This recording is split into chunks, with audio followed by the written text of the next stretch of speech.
Question. अगर आपको question अच्छे लगें तो जरूर सब्सक्राइब कीजिए हमारे चैनल को। तो चलिए स्टार्ट करते हैं पहले क्वेश्चन से। आपको बताना है प्रकाश वर्ष किसकी इकाई है। तो इसका आंसर होगा ऑप्शन नंबर सी, ये दूरी की इकाई है। ठीक है, प्रकाश द्वारा एक वर्ष में तय की गई दूरी प्रकाश वर्ष कहलाती है। प्रकाश वर्ष कितना होता है? तो 9.45 इंटू 10⁻15 मीटर। ठीक है दोस्तों, चलिए नेक्स्ट क्वेश्चन। आपको बताना है द्रव की श्यानता, श्यानता मतलब गाढ़ापन, किससे नापा जाता है।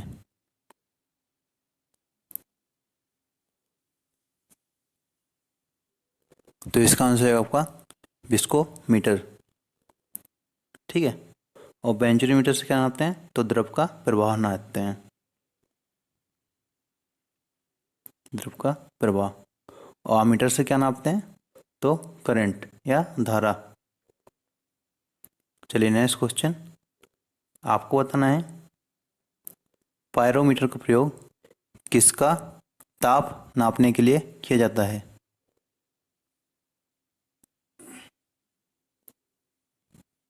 तो इसका आंसर है आपका ऑप्शन नंबर बी, जो उच्च पृष्ठ तापमान होता है। ठीक है, हाई सरफेस टेम्परेचर। जैसे सूरज का तापमान ज्ञात करने के लिए पायरोमीटर का उपयोग किया जाता है। सूरज का तापमान कितना होता है? आउटर लेयर का 6000 डिग्री सेंटीग्रेड से भी ज़्यादा होता है, तो इसके लिए पायरोमीटर का प्रयोग किया जाता है। चलिए नेक्स्ट क्वेश्चन। आपको बताना है जड़त्व कितने प्रकार का होता है। जड़त्व जो होता है वो आपके मास, ठीक है, के समानुपाती होता है। मतलब जितना वेट होगा जड़त्व उतना ही ज़्यादा होगा। तो जड़त्व 3 प्रकार का होता है। और जो किसने बताया था जड़त्व? तो न्यूटन का पहला लॉ बताता है जड़त्व। ठीक है, अगर कोई वस्तु गति अवस्था में तो गति में रहेगी, विराम में तो विराम में रहेगी। चलिए नेक्स्ट क्वेश्चन। आपको बताना है पानी में तैरना न्यूटन के किस नियम को फॉलो करता है।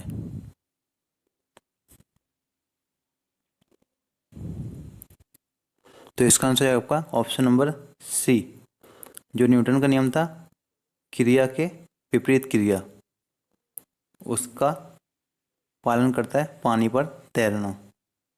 ठीक है दोस्तों, चलिए नेक्स्ट क्वेश्चन। और पहला नियम था जड़त्व के बारे में, इनर्शिया। तो नेक्स्ट क्वेश्चन आपको बताना है पेड़ को हिलाने पर पत्तों का नीचे गिर जाना, ये किस नियम के अंतर्गत आता है।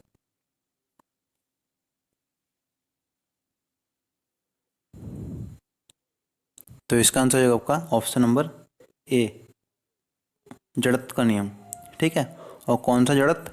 तो विराम का जड़त्व, क्योंकि पत्तियां विराम की अवस्था में होती हैं और जब हम पेड़ को हिलाते हैं तो अचानक उसमें गति आती है। ठीक है, और जो पत्तियां विराम की अवस्था में होती हैं वो नीचे गिर जाती हैं। चलिए नेक्स्ट क्वेश्चन। आपको बताना है जो सर्वाधिक वो किसके द्वारा दिया गया था, मतलब कैपिटल जी की वैल्यू।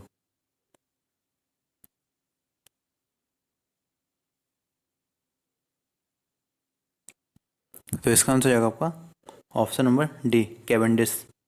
ठीक है, इनके द्वारा कैपिटल जी की वैल्यू दी गई थी।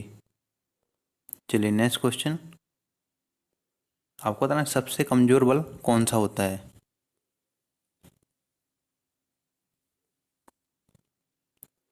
तो इसका आंसर है आपका ऑप्शन नंबर ए, गुरुत्वाकर्षण बल। ये सबसे कमजोर होता है, कितना होता है? Small g equal to 9.8 metre per second square. चलिए नेक्स्ट क्वेश्चन। आपको पता है न्यूटन का कौन सा नियम संवेग संरक्षण के नियम पर कार्य करता है।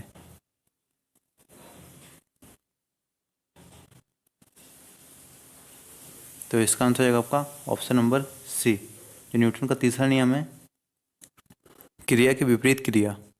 ठीक है, अब मतलब आपका लगाया गया फोर्स, अप्लाई फोर्स वापस फोर्स के बराबर होगा।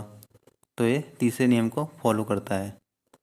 जो रॉकेट जाते हैं वो इसी नियम को फॉलो करते हैं।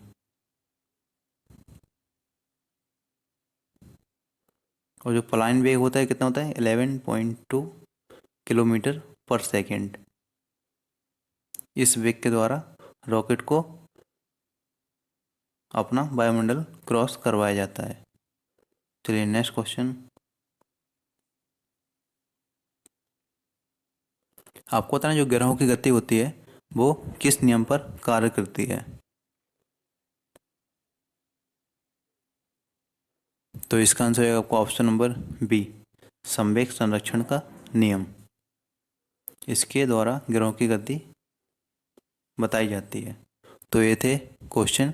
अगर आपको क्वेश्चन अच्छे लगे तो ज़रूर सब्सक्राइब कीजिए हमारे चैनल को और बने रहिए हमारे साथ। मिलते हैं नेक्स्ट वीडियो में।